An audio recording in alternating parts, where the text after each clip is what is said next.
नमस्कार दोस्तों, मेरा नाम है रमेश और आप देखना शुरू कर चुके हैं स्टडी सॉल्यूशन। तो गाइज, आज के वीडियो में हम बात करेंगे कि गुणोत्तर श्रेणी क्या होती है और क्या इससे संबंधित विभिन्न प्रकार के क्वेश्चंस होते हैं और कैसे उन्हें हल किया जाता है। तो गाइज, सबसे पहले हम बात करते हैं कि गुणोत्तर श्रेणी क्या होती है। तो गुणोत्तर श्रेणी वह श्रेणी होती है जिसमें किन्हीं दो क्रमागत पदों का सार्वनुपात सदैव एक नियतांक प्राप्त होता है। जैसे सार्वनुपात को हम आर से डिनोट करते हैं और जैसे इसका सार्वनुपात होगा 6 में 3 का भाग देंगे तो 2, और यही 2 12 में 6 का भाग देने पर और 24 में 12 का भाग देने पर प्राप्त होगा। और ए, किसी गुणोत्तर श्रेणी में प्रथम पद को हम ए कहते हैं। जैसे यहाँ पर ए है 3, ठीक है, तो ए क्या हुआ? प्रथम पद। और एन क्या होती है? पदों की संख्या। तो हम देखेंगे सबसे पहले कि प्रथम पद ए है तो दूसरा पद क्या होगा?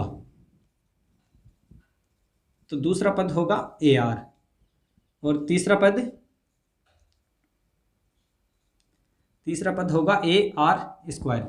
इसी प्रकार हम देखेंगे कि एनवा पद क्या होगा। तो तीसरा पद जैसे होता है ए और आर की पावर 2, मतलब जो पद है उससे एक कम आर की पावर। तो एनवा पद क्या होगा? एनवा पद होगा ए आर की पावर एन माइनस 1, ठीक है। तो ये क्या हो गया? किसी गुणोत्तर श्रेणी का एनवा पद हो गया। अब हम देखेंगे कि किसी गुणोत्तर श्रेणी में एन पदों का योग ज्ञात करने का क्या फॉर्मूला होता है। तो एन पदों का योग ज्ञात करने का फॉर्मूला होता है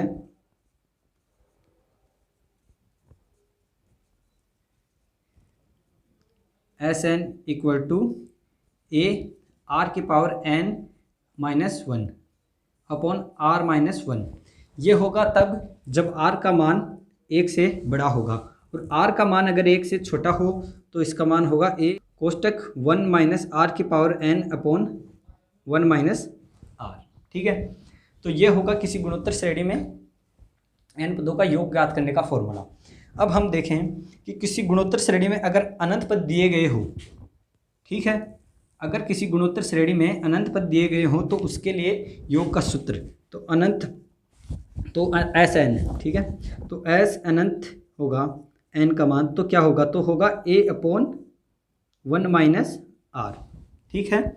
यह होगा किसी गुणोत्तर श्रेणी में अनंत पदों का योग। तो गाइज, अब हम कुछ क्वेश्चंस की तरफ बढ़ते हैं। तो हमारा पहला क्वेश्चन है कि कोई गुणोत्तर श्रेणी है जिसमें 10 पद दिए गए हैं।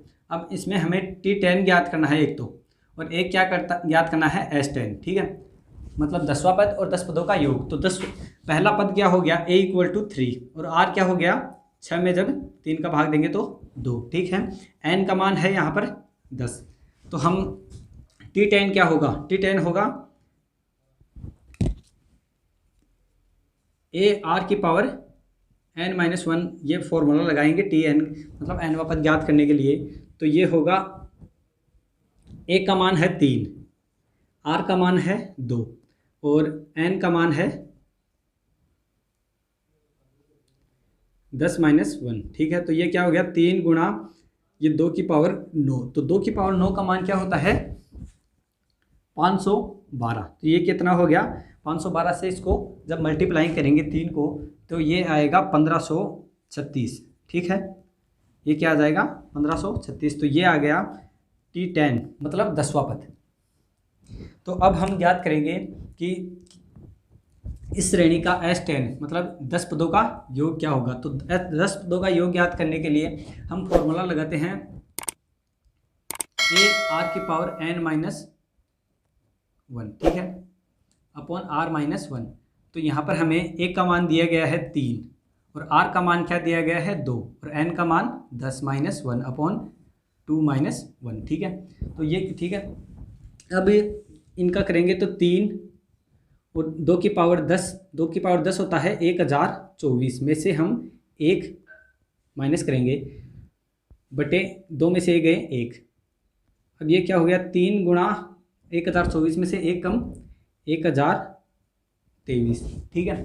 तो ये कितना हो गया? 3000 गुणोत्तर, ये क्या हो गया, S10 हो गया।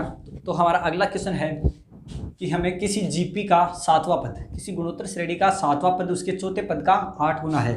तो क्या हुआ, T7 इसके T4 का 8 गुना है। तो हमें ए ज्ञात करना है, तो फाइंड ए, मतलब प्रथम पद ज्ञात करना है। और जब T5 इक्वल टू 48, तो हम किसी गुणोत्तर श्रेणी का nवां पद किस प्रकार ज्ञात कर सकते हैं, तो हम ज्ञात करते हैं Tn equal to A R की पावर n-1।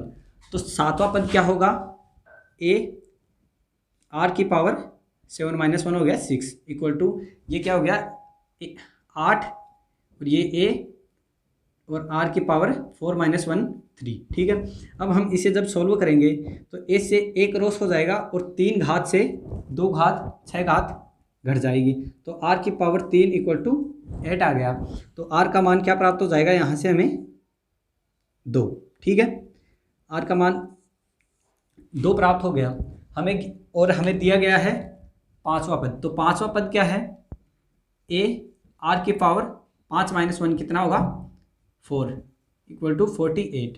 तो आर का मान है 2, तो ए 2 की पावर 4 इक्वल टू 48। तो ए का मान हमें यहाँ से प्राप्त हो गया, इसका मान हो गया 16। तो 48 में 16 का भाग देंगे तो ए का मान हमें प्राप्त हुआ 3। ठीक है, तो 16-3 48। तो ये हो गया इस श्रेणी का प्रथम पद। तो दोस्तों अब हम बात करेंगे गुणोत्तर श्रेणी में हमें गुणोत्तर माध्य से संबंधित भी कुछ क्वेश्चंस पूछे जाते हैं, तो उनके बारे में। तो सबसे पहले हम जानेंगे कि गुणोत्तर माध्य क्या होता है। तो गुणोत्तर माध्य क्या होता है, जब हमें कोई भी 3 पद, मतलब कितने भी पद दिए गए हों, जैसे हमें 3 पद दिए गए हैं A1 A2 और A3, ये किसी श्रेणी के 3 पद हैं।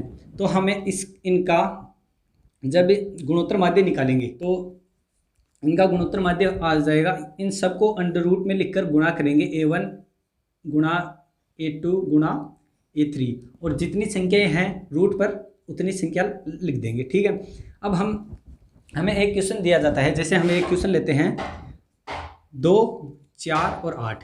ठीक है, ये क्या है, एक गुणोत्तर श्रेणी है। अब गुणोत्तर श्रेणी है, इसका हमें GM ज्ञात करना है। तो इसका गुणोत्तर माध्य क्या होगा, 3 पद दिए गए हैं, तो 3 अंडर रूट 2 गुणा 4 गुणा 8। ठीक है, तो इसका मान आ जाएगा 4 दूना 8 और अंटे अंटे 64। तो ये इसका मान क्या आएगा, 4 चौक 16 और 16 चौक 64। तो ये आ गया 4। ठीक है, तो GM का मान क्या आ गया 4। तो बस दोस्तों आज के वीडियो में इतना ही। उम्मीद है आपको वीडियो पसंद आया होगा, और ऐसे ही हमारे और वीडियोस देखने के लिए हमारे चैनल को सब्सक्राइब करें, बेल आइकन को जरूर प्रेस करें ताकि आने वाली वीडियोस के नोटिफिकेशन आपको सबसे पहले मिल जाए। धन्यवाद।